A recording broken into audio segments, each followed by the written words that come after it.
If you can make one heap of all your winnings and risk it on one turn of pitch and toss and lose, and start again at your beginnings and never breathe a word about your loss, yours is the earth and everything that's in it.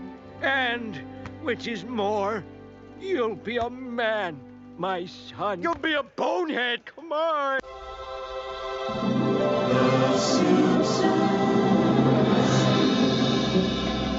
Hello, and welcome to the Simpsons Countdown, the podcast where we go back to the beginning and watch all of The Simpsons to trace the creative evolution of the series and count down, finding the exact moment in which it began its inevitable decline.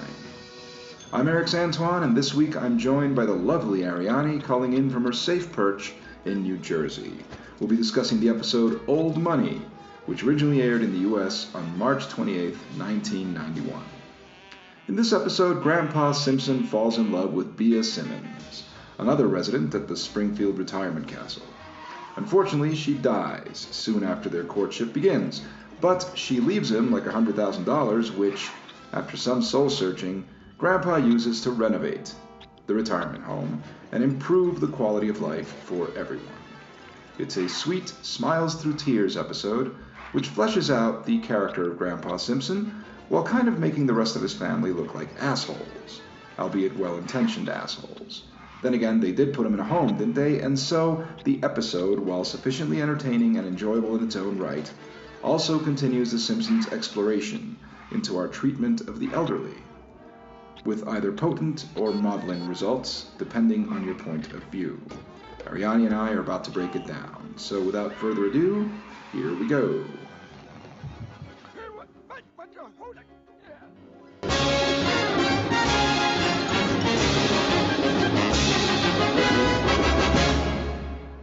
Hey, so welcome back, Arianny. How you doing? I'm good. Thank you for having me back yet again. Yes, well, it's always a pleasure. And, we're here to talk about a very nice episode of The Simpsons. I was really looking forward to discussing this one with you in particular for a number of reasons, but, we'll get into that in due time. It's a cute episode. The first thing that obviously is noteworthy about the episode is that it's not heavy on the yucks. It's not, it's more of like a dramatic story. And then heavy on sentiment. It's very sentimental. It's very sentimental. That's the word. It's very sentimental. And it doesn't have, and again, this is the second season, and we don't know in what order these episodes were produced. Mm-hmm. But by this point, even in this season, there have already been some incredibly funny episodes that are a lot closer in tone to what the tone that people are familiar with in terms of The Simpsons. But this is still more like an early episode in terms of its tone, in terms of its balance. That yes, it's a comedy, and in this case, a romantic comedy, but it is not. It's more about the character. It's more about the sentiment. Even though it has this whole magic realism element with a ghost showing up at the end, you know what I'm saying? Which is just like, okay, but generally it's a grounded thing, right? And so one thing that jumps out at me, because we're still in the second season, and from the very first time that Grandpa Simpson is introduced as like a major character in the first season, it happens in Bart the General. Is the first time that you see the retirement home where he lives, and so from the very first time that happens, and you see a little bit of this again in the Thanksgiving episode, and now here, there is, I think, an attempt by the writers and the producers of the show to say something about the treatment of the elderly in the U.S. I can see that. I see that for sure. Like, I think that it's on their minds very specifically. And so the first thing I want to say is that one thing that's kind of cool about this episode, and that I think is noteworthy and maybe should be championed, is that it is a romance between Mm-hmm. two elderly people, and I think that that's refreshing. I don't we don't see too much of that in like mainstream. In media. Yeah, we just don't see too much of it. Of course, it exists, but we don't see too much of it in mainstream media. I doubt that we saw too much of it even then. And so it's always nice, and I always find it cool to like see the elderly portrayed in a very natural way and just enjoying their life and having a romance or whatever it is, just in a way that's very natural Yeah. and not just played for laughs or whatever. Just sort of like No. The romance was very straightforward. right and believable and kind of sweet. Yeah. Even if yeah, there's a couple of weird things like that whole montage when they're eating the pills, which is taken. It's a So weird. yeah. Well, it's taken from the movie Tom Jones. The whole world loves Tom Jones. Apart from that, there's again, like you're saying, the romance is very straightforward and it's portrayed in a straightforward way. So that's one part of it, which I think is cool. But then comes the other part of it, where, and this is going off the episode itself for a second, but just talk about the whole treatment of the elderly. So like, this is something that I think you can probably appreciate because you are Dominican and I am Bolivian, and so we are Hispanic, and we have a certain both of us grew up in the States, Yeah. but I think both of us maintain ties to our heritage, regardless of For this, sure. right? Yeah. And when it comes to putting old people in a home, we don't do that.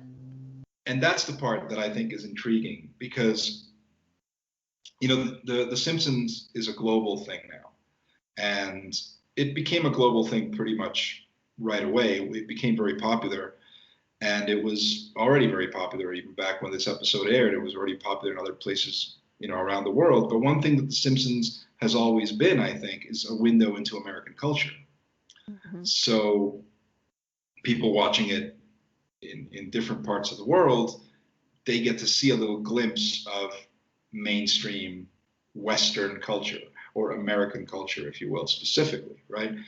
And so for instance, for a Hispanic audience or a Latino audience, or however you want to look at it, for them, this one aspect, it's because it's a cliche, for Hispanics, it's not unusual here in Bolivia, for instance, to have somebody in their late 30s or even beyond that still living quote unquote at home. It's not an unusual thing. And when I say that's not an unusual thing, it's not even seen as a particularly wrong thing. No. You're still living at home because you like being at home, and it doesn't mean anything. You have a job, you obviously contribute to the home and all of that stuff. It's all good, and you still live with parents and you take care of them, and then okay, maybe you get married, and then that's when you move out, and who knows in Yeah. That's what pretty age much that happens. how that goes. Yeah. Right. You get married and then you move out because now you're going to start your own family, in your own home, but you still maintain close ties to your parents or whatever. And then, so that's usually how it is. And usually parents grow old at home, and they're cared for by their children and by their relatives and so on and so forth. And so that's just a normal process of the way Yeah. things are. But in like quote unquote American culture, that's not, it's become the cliche that you put your parents in an old folks home, and I don't even know to what degree that's even true anymore, because of Yeah. the way things have progressed in life. And before anybody I want to make this clear. I'm not automatically rebuking the idea of putting people, in a retirement home. I can understand that there are some people who choose to do it and some people who need to do it and so on and so forth. So it's not that it's automatically a bad thing. I'm just saying, I wonder if it's something that still goes on. I think it still does because I see it more particular with people who have elderly parents who can't take care of themselves. It's either that there isn't a place for them in their current home, that they can't make room for them in their current home because of their current family situation, and the parents can't possibly be living alone or stay alone because they're too old. They can't get around. They can't do things for themselves anymore. Maybe they have, Alzheimer's or something else going on. So usually they'll put them in a home with other older people and people who are qualified to take care of them. Mm-hmm. Yes, But that's right. Grandpa Simpson seems mostly put together from what I see on the show. They have the joke sometimes where he's just like, "Where am I?" They have like those little jokes. Yes. But there wasn't really any of that in this one. Like they see him once a month. I'm like, once a month? It Yeah, seems that's like insane. too little time to see. Yeah, it's crazy. Like, okay, once a week, possibly, but like that wouldn't happen here. Like if we had our grandparents here, we wouldn't see them once a month. Yeah, no, I agree with you. That seemed crazy to me. Because here's the thing. So I grew up in New York, and in the home where I was growing up with my dad and my stepmom. So obviously we had no elderly people in our home, but like my stepmom's parents lived in Framingham, Massachusetts, in in basically a condo type place. It wasn't a retirement village because people of all ages lived there. And that's where they lived. They were an elderly couple that lived together. My stepmom's dad passed away, and then at that point, my stepmom's mom continued to live there in that same apartment. And she lived on her own because she was obviously in a situation where she could still take care of herself. And then at some point she fell ill, and that's when different people from the family would step in to take care of her. My stepmom would go and spend, weeks there with her and so on. So I never had that experience. I never understood that. I always saw it in movies like Cocoon or whatever growing up, and it's this thing that's sort of in your head, like, oh, so when you get old, that's what happens. Because like in something like Cocoon, it's a retirement home, but you get the sense that these are people who have chosen to go live there. Or like on Seinfeld, Jerry's parents, they live in a retirement in Del Boca Vista. It's by choice that they want to live there, and they live there. It's just it's different too, because I've been watching The Sopranos, and a few times throughout the series, you see these people put their parents in a retirement home. And the parents do not want to go. The old people do not want to go. They don't want to be there. They eventually either get used to it or, okay, this doesn't seem so bad. But there's always like a bit of contention you see when old people are brought to a retirement home. They want to complain or they don't feel comfortable because there's a possibility of elder abuse or all that stuff. Like, yes, there's a lot of reasons, people don't want to put their parents in a retirement home, or why old people don't want to be in a retirement community. Right. And I mean, these are real issues, and it's just that usually when the idea is portrayed, there is this tendency to portray it negatively. Yeah. Like, yeah, we want to get rid of them because they're old and useless and annoying, and we just want to get rid of them. And that Yeah. And of course, that's not why. That's not, I it's imagine never so simple. Right. It's never that simple. Right. I mean, maybe in some cases it is, but in that case, we're talking about real douchebags. But I mean, in reality, it's a more complex idea. And I really doubt that any loving family would ever send their elderly to a retirement home against their will. It's simply, it's not something that I don't think any decent person would do. But like what you brought up earlier, if a person is already can't take care of themselves, and maybe they do have relatives, but their relatives are not in a position where they can care for them, then in that case, yes, maybe they'll go into hospice care or something like that because there's just no other option. But then comes that situation, like you said, okay, and we get to see Grandpa once a month. I'm like, yeah, that seems pretty excessive to me. Like, it seems extreme, especially when you consider that Grandpa is not, he's alone. I can't tell you how sorry I am, Dad. Is someone talking to me? I didn't hear anything. Oh, no. Dad's lost his hearing. No, you idiot. I'm ignoring you. You made me miss the last precious moment of Bee's life. I'll never speak to you again. I have no son. The Simpsons family does not come off very well in this episode. No. That's basically what I'm getting at. First of all, there's the whole thing, they only see him once a month. The guy's like living out there, and so now, of course, there's maybe Abraham Simpson himself doesn't want to see them every single day. You know what I mean? But literally, like they only check on him like once a month. They have like a once a month visit with Grandpa. Yeah. It's weird to me. Yeah, and it's weird to me too. And again, and this speaks to the thing where, because that has not been my experience with the elderly people in my family. But I do need to emphasize that I have been living in Latin America. I've been living in Bolivia for about 25 years, and I have a large family here. And where it's what I was describing earlier, people who still live at home. So like in my case, it's like my grandma is still alive and well at 91, and she's still living at home. My uncle basically lives with her and with his teenage son, and she's fine, and she's cared for, and she's thankfully still lucid and basically okay. So the thing is, that's that. Luckily there is that. So I see her all the time. I can see her whenever I want. All I have to do is go there, and there she is. So there's no arranged visits, which is just weird to me. And I imagine that in your case, it must be similar, maybe. Yeah, I mean, I have more grandparent figures because my grandparents live in DR, but I do have relatives here that are basically like my grandparents, like my aunt's family. We have a grandma, we call her Nena. She's always taken care of me since I was little. I literally just saw her this past weekend because it was my aunt's birthday, and we had a birthday party, as safely as we could.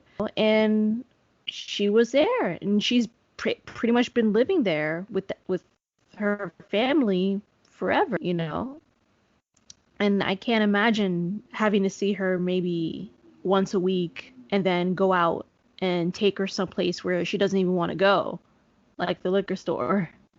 Right. Or a discount safari, and as if it's grandma's idea of fun, and not even considering things that they can or can't do, because we actually, when I went to Puerto Rico, Nana was there, and she's usually been staying in the house where my cousin lives, but then when I was there, we went to the beach and we took her with us, and we drove.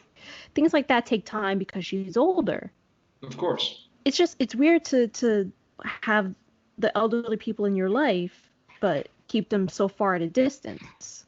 It also has to be stressed that what we see of Grandpa Simpson's life, this is his life. He's actually, we don't see that he is being mistreated at the retirement home. No.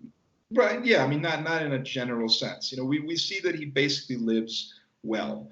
The conditions could be improved at the retirement home. There are things that are not well taken care of or whatever, but in general, his life is, he's gotten used to it. This is how he lives. Yeah. And so the thing about this particular episode is that when he meets Beatrice, right, who is played by Audrey Meadows, who was Alice on The Honeymooners. The Honeymooners, yeah.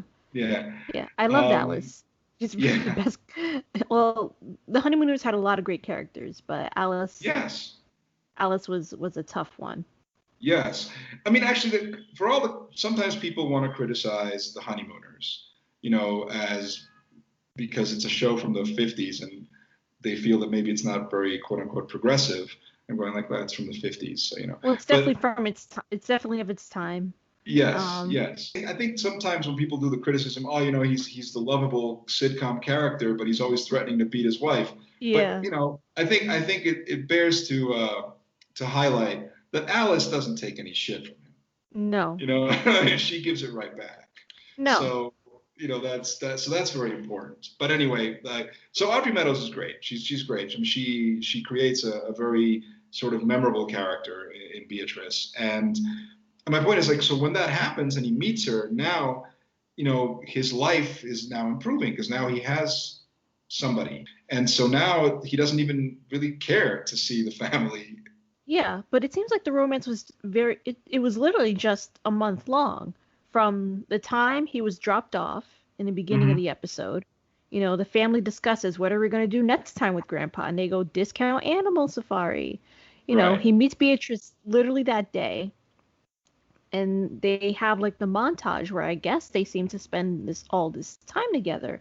They spend the whole month together. And then the following month is when Homer comes back and they said, all right, time to go out. And Grandpa doesn't want to go anywhere. He's like, I'm not interested in you people. I have a girlfriend now. Right. And that's a funny thing. It's like the family means well, like home, they mean well. They want to show him a good time. They want to, first of all, let's give them some credit. Maybe they do want to spend time with Grandpa. It's not just about him. It's about them being able to be with him, but also and they're trying to show him a good time. And he's like, I don't want to do this. And they force him to go on this terrible adventure. And he has a terrible time. That's a form of elder abuse right there. Not intentional, of course, but still. No, but then they dismiss his feelings too, because he's like, but I want to stay here. It's my girlfriend's birthday. And Homer's like, oh, you have a girlfriend. And they don't even believe him. Right. And he thinks he's like, hi, yeah, she can come with us too. Yes. They think like she's not real or anything like that. And I'm just like, if they were more involved in his life, they would know. Right, exactly. Like, that would have been something where, okay, fine, you only see him once a month, but what, you never even fucking call him? See how he's just a normal thing where you pick up the phone and say, hi, how have you been? It's just that nowadays it's kind of unfathomable because I think nowadays, because of the internet, so everybody, I'm sure Grandpa, whoever already has a Facebook page or something. And so so you can kind of keep in touch, right? Back then that wasn't the case, but back then you had phones. So, you just pick up the phone and you call and you go, how have you been? And I'm sure that, as you say, Grandpa would have been, well, I met this wonderful woman and we've been having a great time and whatever. Yeah. But as you said, it's because they seem to literally only care when it's that one day of the month that they're going to see him. But then again, like I said earlier, maybe they're deliberately trying to make a commentary. I think the episode, is deliberately trying to make a commentary on that. On it's a bit of a cliche, but the treatment of the elderly, the fact that at some point we disconnect ourselves, let's say either by choice or however they end up at a retirement home. And then, people tend to disconnect from these people in their lives and kind of forget about them, except for that one day out of the month or whatever that they're going to visit them. That's, I think, the point the episode is trying to make, that they are so uninvolved with Grandpa Simpson's life. And Grandpa Simpson clearly, again, this is his life and he's very involved. And this retirement home is his community, because when he gets that inheritance, what he ultimately ends up using it for is obviously to improve his community. I want to know why my money isn't bringing you happiness. Oh, B, I'm not cut out for the high life. Abraham, if you're not happy with the money, why don't you spread it around? Make other people as happy as you made me. Oh, thanks, B. I will. And go see your son. He misses you. Oh, I miss him too, the big fat dickhead. Hey, B, I'm gonna ask you, what was death like? Not as scary as this. I do think that the ending is very sweet. I like the ending. I like the ending for sure. But it just seems B dies pretty early on in the episode. And then they have to fill the rest of the time with, okay, Grandpa gets the money. What does he do with the money? He tries to do something for himself. And then he realizes it doesn't make him happy. He tries to give the money away. Nobody's worthy of it. And then it's like, okay, then he does the right thing with it. Right. The structure of the episode is that, you're right. I mean, Beatrice dies early on because ultimately, the episode is not about Beatrice. the episode is, because that's an important thing in his life, I think. But I think ultimately the episode is about that, about Grandpa Simpson's life, and about how he is very. It's that disconnect between him and his family that ultimately, but he has a life and he has things that are important to him. And by the end of this, that's what I guess he comes to realize, that, yeah, this is his community. This is his life. And he can give back to that community. Right. Yeah. It's like another found family. Right. Right. It's like he ultimately, he doesn't actually need them. The Simpsons are his, he has his family, but he also has his own community that he has actually become very, very ingrained in. It is the life that he lives. And so that's the structure. I can go along with you. Like, I do think that the episode ultimately, yes, the ending is very sweet. And when I watched it with my daughter, for example, she got all teary at the very end. She thought it was a very sweet. Did she really? Yeah, she was like, "Oh, that's so sweet what he does. That's so nice." Like, I love that. That's what he does with the money, and because again, I mean, she's growing up here, and she lives with her mom, and she sees her grandma like every week, or more, like more than that. So for her, that whole concept of grandpa is this guy you see once a month for a couple of hours is a completely alien concept, because it's not something she's ever known. She was born here and she's grown up here, so she's always been surrounded by all her relatives and the elderly, and so for her it's just a normal thing just to have those people around. It's just not it. So when we sat and watched the episode, she commented that to me. She was like, "Is this how it is for everybody in back in the US?" And I was like, "Well, maybe not for everybody literally, but this is a common thing there." And she said, "That's sad that happens." And the other thing too is, like, again, it's not always out of malice or anything like that. No. It's sometimes because people just don't have a choice, or they choose that. Like in some cases, like in the case of the other examples we brought up, like Seinfeld's parents or whatever, they want to live in a community like that. They feel there's a whole city in Florida called The Villages, where it's quite literally that. It's a whole town of old people who go there to retire and to be around other elderly people. They want to go there. They want to do it. There's a reason why Florida is kind of like that haven for the elderly, or Vegas. You've retired, you're in your golden years, you're no longer working, you've got your pension, etc. And you decide, where do I want to live out the rest of my life? I'll go someplace warm, someplace nice, with nice weather, and and with other people my age, and just like great, and so that makes total sense. It's not really what we see here, though. Like what we see here is literally like, okay, they pushed him aside. They put him into a shabby retirement home. Yes. Yes. Which maybe it's all they could afford. Yeah. I was going to say, like, it's probably what they could afford in this case. But we also know from like other episodes that there's only so much Grandpa Simpson the family can take. There's only so much they can endure, which I get it in terms of like, being around certain old people. Sometimes old people can be a lot to handle.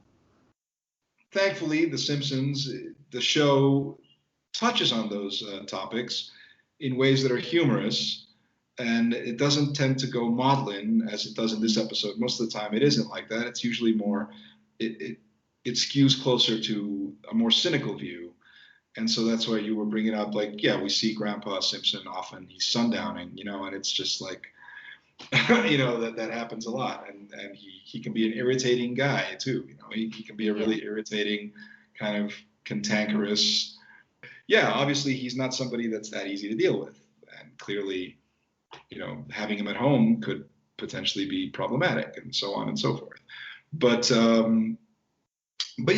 overall, though, I do think that this sort of continues in the tradition of what what they've been observing from the beginning in this show, and I do think that they've been wanting to make a commentary on treatment of the elderly and things that people don't normally think about, because we don't realize that, but the quality of a retirement home also will vary. Like, as you just said, it's an economic situation. It's an economic consideration. Ultimately, let's say that it's necessary for the elderly people in your family to go to a retirement home. Okay, fair enough. But of course, you're going to want that to be the best quality of life that they can possibly have. And I don't know if we think about that too often, or at least, I mean, we should, because it's important in a culture where that is prevalent. The episode makes a point to show us, that the retirement home is very shabby.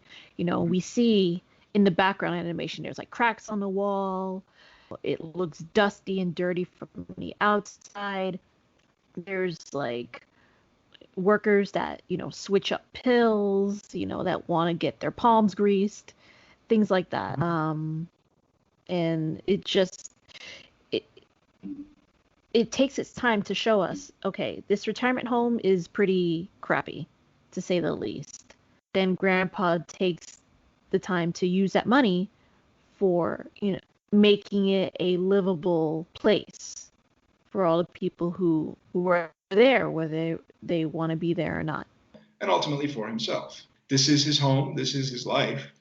And so he does what he can to improve it. He comes into some money, and this is how he chooses to use it. I think that maybe the episode maybe has its ups and downs. It's not full of laughs, but I think it has a strong arc, because as you said, you see this, and obviously that's what the episode is.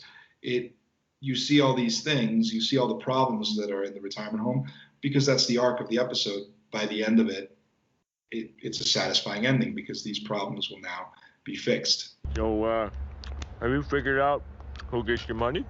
Yes, Homer, I have. Come on in. Dignity's on me, friends. I guess I agree with you. Maybe I like it a little bit more than you do, only because those, when I watched it again, those elements of it spoke to me. Because obviously, when I saw this back in the day, I didn't much care for the episode. I remember thinking it was boring. But that's the thing, like, obviously we've talked a lot, and I've realized more things than I did before, but it's not the most memorable episode of The Simpsons, and maybe it's because the focus is on Grandpa versus on the actual Simpsons. I don't know. I actually wanted to make a point. If people want, if your audience wants to watch a really great movie that talks about all of this stuff about, elderly romance and elder abuse and stuff like that, Make Way for Tomorrow is a really good movie, and is maybe one of the saddest movies I've ever seen. But it's an amazing movie. It's great. If people can find it, definitely watch that, or the Japanese remake, which is Tokyo Story. But Make Way for Tomorrow is the American version. You see, the house isn't ours anymore. The bank is taking it over. The only thing I can suggest is that you come to live with one of us until we can get ourselves straightened out. Oh, that's awfully nice of you, George. What is to happen to Father and Mother Cooper? To these two old people so deeply in love with one another, so much of a problem to their children. What would you do if you were in their places? What would you do if you were their children? Make Way for Tomorrow is a great emotional human story about people you all know. So yeah, that's actually a pretty cool recommendation. Make Way for Tomorrow. It's on the Criterion Collection. It's part of the Criterion Collection. I had to watch it for one of my cinema classes in college. You'd never seen a more heartbreaking reaction from a group of college students. It's amazing. It's really, really good. Well, I think that's a great note to end on. And yeah, I mean, I want to thank you for that recommendation, and I want to thank you for being here, because I think we've had a really cool talk. Thank you. I'm always happy to be here to talk. This is always fun, and I appreciate it. Thank you so much. You take care. All right. Bye. So that's it for this week's installment of the Simpsons Countdown. Thank you for joining us. If you enjoyed this, please give us a like. If you haven't yet, go ahead and subscribe. This podcast is available on Apple, Spotify, Anchor FM, and other podcasting platforms. A brief review might actually help boost the podcast's profile, so by all means, feel free. And if it isn't too much trouble, please do share this with all your friends on social media. I'm Erix Antoine. I'll be back next Thursday evening to talk about Brush with Greatness, in which Marge takes up her high school hobby of painting once again, and eventually paints a rather controversial portrait of Mr. Burns. My good friend Chris Prentice will be here to discuss that, and I hope you'll join us. Until then, stay safe out there, continue observing your biosafety and social distancing protocols, because whether your area is opening up or not, we are not quite through this thing, and we need everyone to do their part, keeping themselves and everyone else healthy. And we'll get through this in due time. Thank you for listening. See you next week.